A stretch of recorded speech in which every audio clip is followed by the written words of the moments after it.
So yun, good evening mga tropa. Time check natin, past 9 na mga tropa. Tuloy na natin, tapusin natin yung paggawa ng kimchi.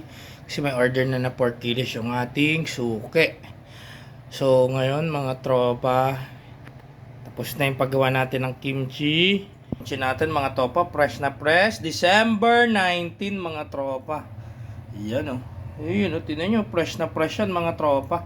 Tapos gumawa na rin tayo ng ating white kimchi mga tropa. Yan, white kimchi and red kimchi pa.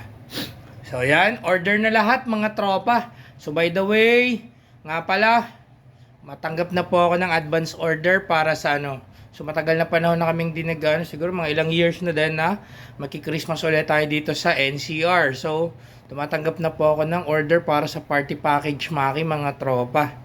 So 500, 600 and 850 mga tropa. So yun, 40 pieces yun. May kasama na siyang wasabi, kikuman and chopstick mga tropa. PM lang mga tropa. Sa pati pang mga sa Cavite yan, pwede rin kayo umorder, dadali natin dyan, tas paano nang saka yung mga sa December 30, yung sa sa 24, yung sa December 31 naman sa Medianoche, sa may Kelsey Hills, sa Muson, yung mga madadaanan natin mga tropa. Yun lang, good evening mga tropa, I love it, bye!